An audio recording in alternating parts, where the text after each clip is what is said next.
Cool. Other questions? Okay. Well, in that case, I've got some things to talk about. Speaking of assignments and grades and whatnot, and in the vein of what we talked about last class, remember the, did I draw this last class? Did we have? Yeah. We had that discussion, right? Okay.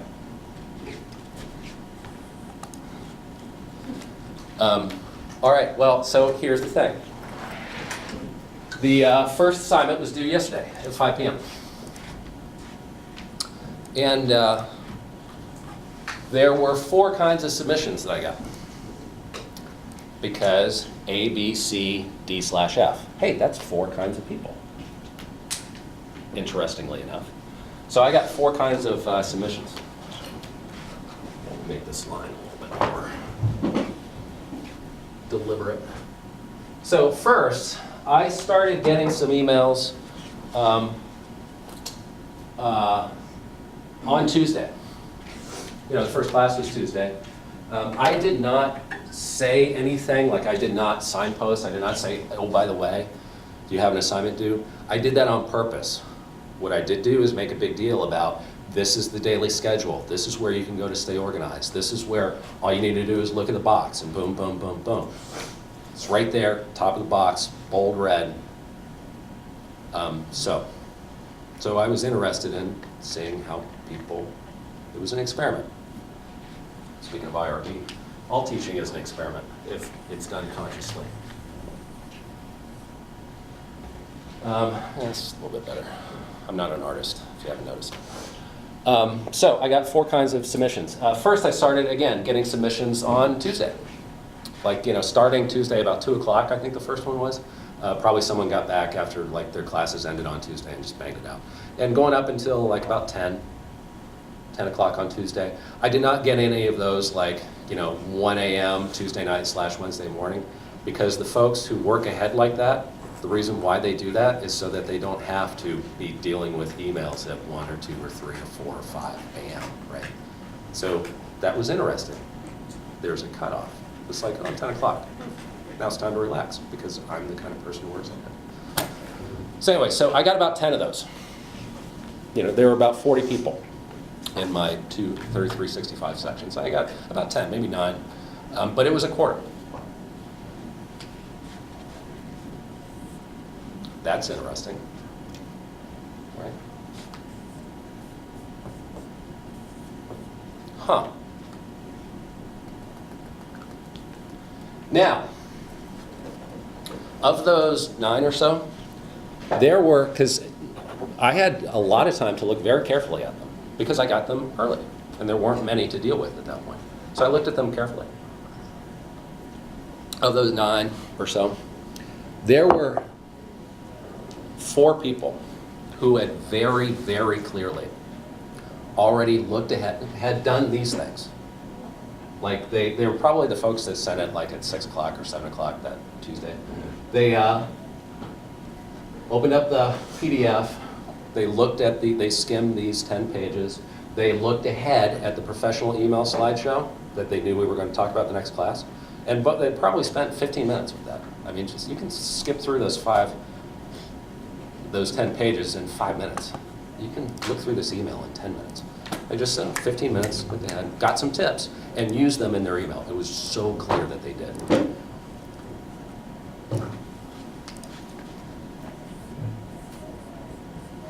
So that's interesting. Those are the early submission folks. Then I got a batch starting on Tuesday, or starting Wednesday, starting yesterday, at about 2 o'clock in the afternoon. They started first just barely trickling in about noon, but then it was like 2 o'clock and 3 o'clock, and then it was like, the last one I got from that batch was 5:01 p.m. 5 p.m. noon.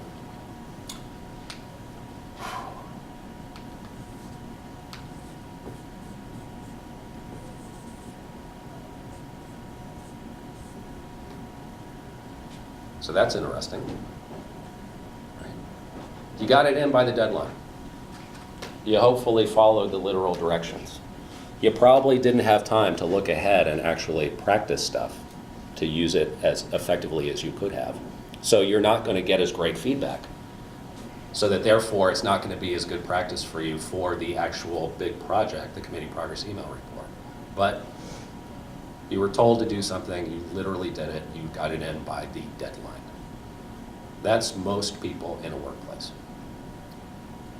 And that's why it's the fat part of the curve. Then I got a third batch. Starting at about, I think the first one of those I got at like 8:30. And then those started crescendoing around like midnight. The last ones dribbled in, last time I checked was, the last one I got was like 7:47 this morning.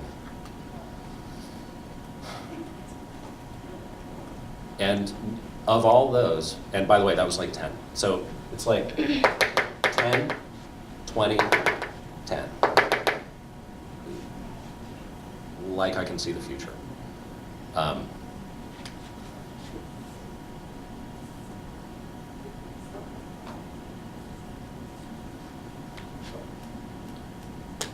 And of those, not a single one of them had, and not just a single line saying, oh, by the way, sorry, this is late, because and it didn't even have an explanation. It was just like, oh, here it is.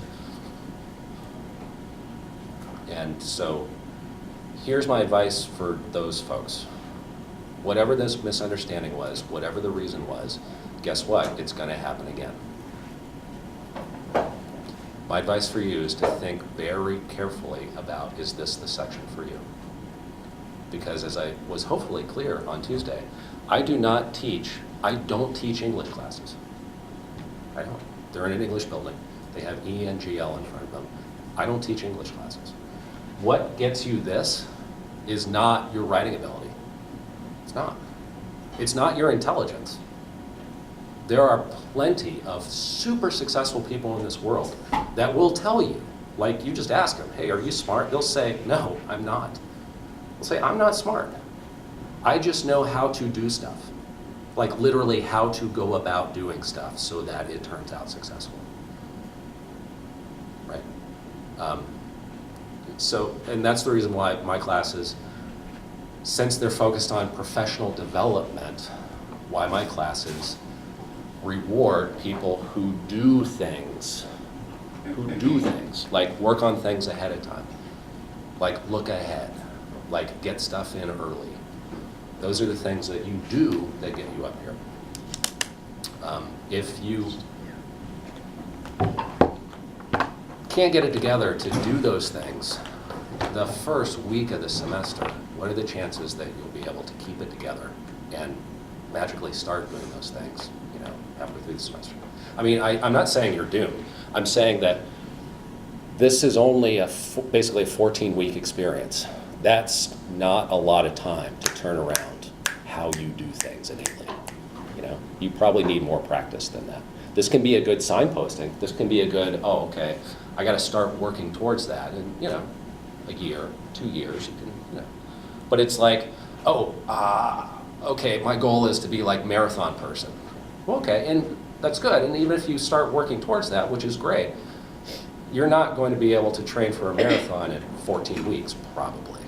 Probably take longer than that.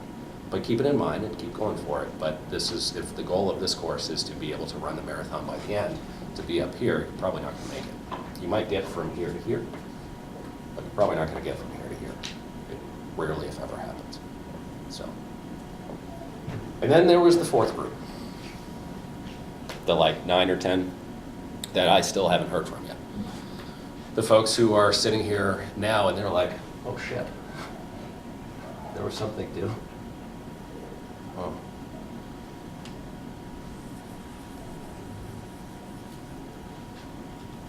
My advice for you, and you've probably never gotten this before, but this is based on my experience of failing a shitload of courses as an undergraduate. I was a terrible undergraduate student. One of the reasons why I'm no longer a practicing engineer is because I got a really crappy job out of college. because my college GPA was 2.91. I couldn't even round it up to a 3, like, make an excuse for it. It was a 2.91. And granted, it was chemical engineering and biochemistry with a minor in philosophy, but still, it was a 2.91. Because I flunked probably at least half a dozen classes in my undergraduate career. Because here's what I did. I waited until it was too late, when I should have recognized, nope, I need to get out of here right now, because this is not going to go well for me. So this is my advice for the tail end. You're at the tail end, get out now. That's what I would legitimately do if I were you. That's what I would have told myself as a 18, 19, 20, 21-year-old if I had a time machine. Anatomy and physiology, yeah, you shouldn't take it this semester, even though you think that you have to. You're going to have to take it again anyway, because you're going to fail it, so get out now. I would tell myself that. So that's kind of a downer for that discussion, but there it is. And we'll look at, towards the end of today's meeting, we'll look at an example email. That'll bring us back to that. Because you might be thinking, I'm sure there are some people who are thinking, first of all, there might be some people who are thinking, what a dick. And that's fine. There might be some people who are thinking, wow, shit just got real, hopefully. But there might also be some people thinking like, dude, it was one email. Really? How can you make such a sweeping generalization based on one email assignment? And here's my response. Yeah, I've been doing this for just that long.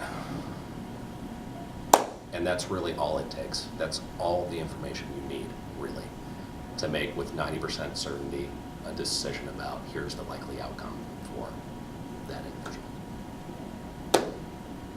And again, because of the fact that, especially the fact that I don't teach English classes, I teach classes, and here's how you do things. You need to model that for this class. If you don't, it doesn't have a good outcome, regardless of how smart you are or aren't, regardless of how talented you are as a writer or aren't. That's not what this class measures. So, and again, we'll have an example that'll hopefully reinforce that idea that, yeah, this is a thing. So for the folks that did get it into me, especially the folks that got it into me, 12 to 24 hours before I absolutely needed it, I've had a chance to look at it. I will give feedback to all of you, probably starting this weekend. But I can make I can say some general things right off the bat.